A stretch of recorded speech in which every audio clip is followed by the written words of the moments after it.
Hello दोस्तों, मैं वीरेंद्र कुमार फिर से हाजिर हूँ आप सभी लोगों के सामने आपके अपने YouTube channel global auto update में।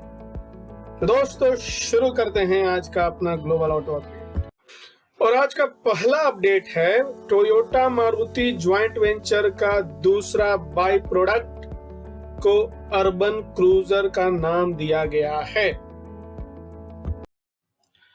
अगर सब कुछ सही हो जाता है तो टोयोटा किर्लोस्कर मोटर और मारुति सुजुकी इंडिया के ज्वाइंट वेंचर से उत्पन्न ब्रेजा आधारित एसयूवी अगस्त 2020 तक सड़क पर उतरने के लिए तैयार हो जाएगी।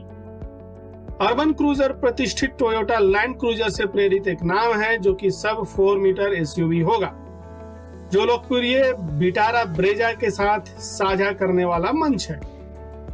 इससे पहले 2019 में टोयोटा मारुति क्रॉसओवर ने ग्लांजा को जन्म दिया था, जो कि हैचबैक बलेनो पर आधारित है। इसी प्रकार विटारा ब्रेजा के अंडरपिनिंग को शहरी क्रूजर को प्रस्तुत करने के लिए चुने जाने वाले और मिश्रित होने की संभावना है। लैंड क्रूजर की ऑफ रोड विशेषज्ञता के विपरीत शहरी क्रूजर को प्राथमिक रूप से व्यवहारिकता के साथ एक सीधी और सरल अंडर 4 मीटर एसयूवी होने की उम्मीद है। लॉन्च पर Toyota Urban Cruiser, Hyundai Venue, Ford Eco Sports और महिंद्रा एक्सयूवी 300 को पॉट शॉट लगेगी, अर्थात उन्हें धक्का लगेगा। और आज का दूसरा अपडेट है कि हीरो मोटोकॉर्प ने डीलरों के लिए एक और समर्थन पैकेज की घोषणा की। ईमेल के माध्यम से सोमवार रात को डीलरों को सूचित किया गया पैकेज 1 मई से प्रभावी होगा। इसमें नए उत्पादों को एक revising price structure, dealer stock पर ब्याज की फाइनेंस सपोर्ट और हीरो फिनकॉर्प से सुविधाजनक वित्त पोषण विकल्प शामिल है। हीरो ने प्राइसिंग स्ट्रक्चर को संशोधित किया है जो डीलरों की लाभप्रदता को बढ़ाएगा, और यह नया स्ट्रक्चर लॉकडाउन के बाद होने वाले सारे डिस्पैच पर लागू होगा। इसके अतिरिक्त कंपनी ने 41 दिनों की पूर्ण लॉकडाउन अवधि पर डीलर स्टॉक पर ब्याज के प्रति वित्तीय सहायता की भी घोषणा की है। डीलरों के अनुसार हीरो मोटोकॉर्प ने भी घोषणा की है कि उसने हीरो फिनकॉर्प के साथ एक इनोवेटिव सॉल्यूशन बनाया है। यह डीलर के वेतन और किराए की देयताओं के साथ ब्याज की रियायती दर पर एक राशि का वितरण करेगा। ब्याज माफी और मार्जिन वृद्धि का लाभ डीलरों को कठिन समय में निपटने में मदद करेगा। और आज का तीसरा अपडेट है टाटा मोटर्स एनसीडी अर्थात नॉन कन्वर्टेबल डिवेंचर के जरिए 1000 करोड़ रुपए जुटाएगी। टाटा मोटर्स ने कहा है कि यह 1000 करोड़ रुपए की गैर परिवर्तनीय एनसीडी जारी करेगी, जो वाहन निर्माताओं के लिए एक नई बात हो गई है, क्योंकि राष्ट्रव्यापी आंदोलन प्रतिबंधों के कारण रेवेन्यू फ्रीज होने पर लिक्विडिटी बढ़ाने के लिए डेट का सहारा ले रहे हैं। एनसीडी 3 किस्तों में जारी किया जाएगा और कंपनी के बोर्ड की एक विशेष समिति 5 मई को बुलाने वाली है। कंपनी ने एक एक्सचेंज फाइलिंग में ऐसा कहा है। ऑटोमेकर्स को लॉकडाउन से विशेष रूप से प्रभावित होने की उम्मीद है, क्योंकि वाहनों की मांग उपभोक्ताओं द्वारा स्थगित की जा सकती है, क्योंकि अर्थव्यवस्था हिट हो सकती है। उनकी सप्लाई चेन विश्व स्तर पर फैली हुई है और उनको रीबिल्ड करने में काफी समय लगेगा। लॉकडाउन के दौरान वाहन चालकों, उनके डीलरों और आपूर्तिकर्ताओं को लिक्विडिटी की कमी सबसे बड़ी समस्या होगी, क्योंकि उनके पास अभी भी एम्प्लॉय वेजेस, डेट ऑब्लिगेशन और depreciating assets like manufacturing equipments जैसी लागत जो है वो तो होनी ही है, वो तो खर्च हो ही रही है। आज का चौथा अपडेट है बजाज ऑटो ने मार्च 2020 में चेतक इलेक्ट्रिक स्कूटर की 90 यूनिट्स की बिक्री की। बजाज ऑटो ने भारत में बजाज चेतक इलेक्ट्रिक स्कूटर को जनवरी 2020 में लॉन्च किया था, लेकिन स्कूटर की डिलीवरी केवल मार्च 2020 से शुरू हुई, और वह भी पुणे और बेंगलुरु शहरों में। कंपनी ने मार्च 2020 में इलेक्ट्रिक स्कूटर की 90 यूनिट्स बेची है। चेतक बजाज ऑटो की ओर से अपने अर्बेनाइट ब्रांड के तहत पहला इलेक्ट्रिक स्कूटर है।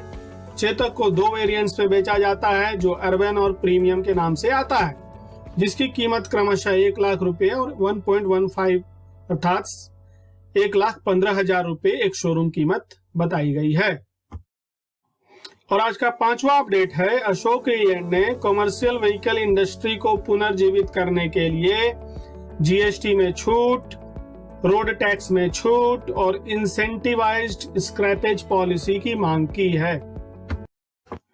अशोक लीलैंड ने बीमार पड़ी हुई कॉमर्शियल व्हीकल इंडस्ट्री अर्थात बहुत खराब दौर से चल रही कॉमर्शियल व्हीकल इंडस्ट्री को रिवाइव करने के लिए, पुनर्जीवित करने के लिए जीएसटी में छूट, रोड टैक्स में छूट, रजिस्ट्रेशन शुल्क में छूट, इसके अलावा 15 साल से अधिक कॉमर्शियल व्हीकल्स के लिए इंसेंटिवाइज्ड स्क्रैपेज पॉलिसी को तत्काल रोल आउट करने के लिए सरकार से मांग की है।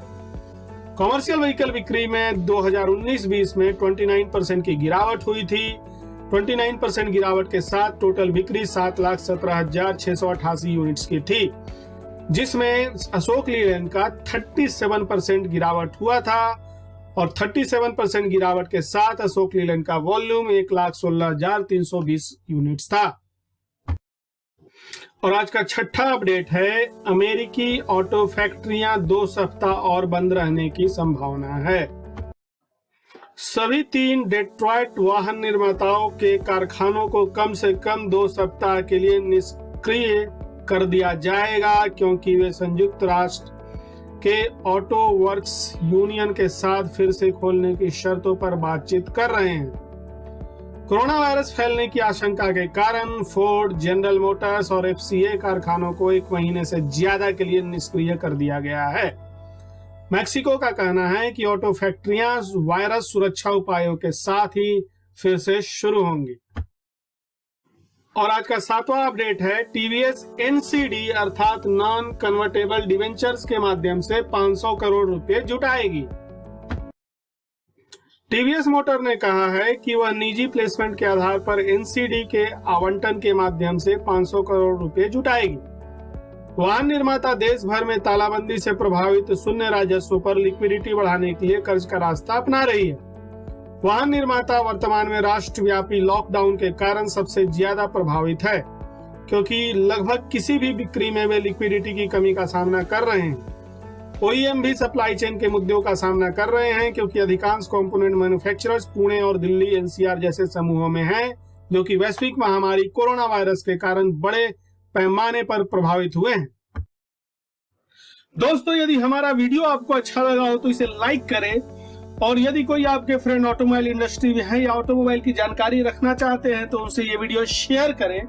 और यदि आप मुझे कोई सुझाव देना चाहते हैं तो हमें कमेंट्स के माध्यम से सुझाव दें। और यदि हर सप्ताह इस तरह का वीडियो देखना चाहते हैं तो हमारे चैनल को सब्सक्राइब कर दें और बेल आइकन पे क्लिक करें। मुझे आशा है कि आप लोग घर पे होंगे, सुरक्षित होंगे। Stay at home, be safe.